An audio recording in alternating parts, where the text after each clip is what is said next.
السلام عليكم طلاب، شلونكم؟ ان شاء الله تكونون طيبين. مصير الطلاب الراسبين نصف السنه اللي هم طلاب الانتساب الراسبين باكثر من 4 مواد، شنو مصيرهم وشنو راح يصير لهم بالفتره القادمه؟ فان شاء الله حنوضح لكم التفاصيل من خلال هذا الفيديو. طلابنا الاعزاء، قناه تليجرام هاي قدامكم، انشر هواي شغلات ما انشرها بيوتيوب، فتواجدكم بها جدا مهم. راح يكون رابط بالوصف واول تعليق. وهسه مثل ما متعودين خلينا نروح مباشره على الفيديو.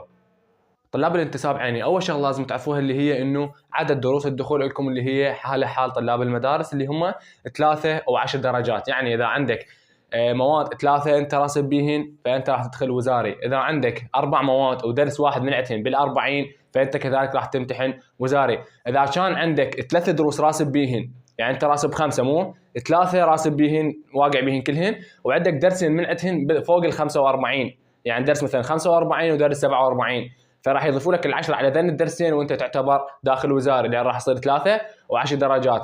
اما الطلاب اللي درجاتهم مثلا حصل 13 و12، مثلا درس عنده 13 ودرس عنده مثلا 15، فانت راح اقول لك صعب تدخل وزاري للاسف، وانت اصلا ما راح تدخل. وطلاب الانتساب وضحنا لكم مقطع سابق اني وهواي من الاساتذه ما قصروا، وقلنا انه الانتساب بيه ايجابيات وبيه سلبيات، ومن سلبياته انت اذا شوف نفسك ما تقدر تقرا وشد حيلك فلا تسوي انتساب، على الاقل انه تستفاد من المدرسه وتستفاد من الخصوصي. انت من سويت انتساب كان ببالك انه انت راح تقرا وشد حيلك، فاذا قصرت فاكيد انت راح يكون جزاك انه انت ما تدخل وزاري.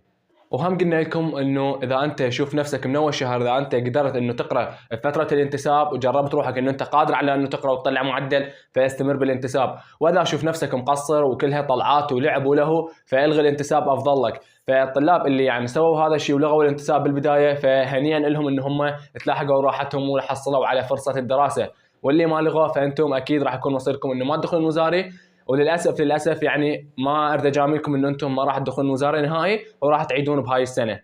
وطلاب الانتساب يعني كنصيحه لكم، السنه الجايه من راح يبدا الدوام ان شاء الله والله يسهل عليكم، لا تسوون انتساب نهائي، لان الانسان من يغلط مره واحده لازم يتعلم من خطأه، والهدف من هذا الموضوع انه انت ما تكرر الخطا مرتين. واضح؟ السنه الجايه لا تسوي انتساب وشد حيلك، وعادي هواي طلاب عادت بسبب الانتساب او مثلا صارتهم ظروف وعادوا، فكلش عادي انه انت تعيش سنه، لكن بالسنه الجايه اريد منك تشد حيلك وتطلع المعدل اللي ببالك اللي كنت تطمح للطلعه هذه السنه. كل اللي اقوله لكم ان شاء الله يا رب كل التوفيق لكم والنجاح، وشد حيلك ما اوصيك بالسنه الجايه ما اريدك تكرر خطا مرتين. والسلام عليكم ورحمه الله وبركاته.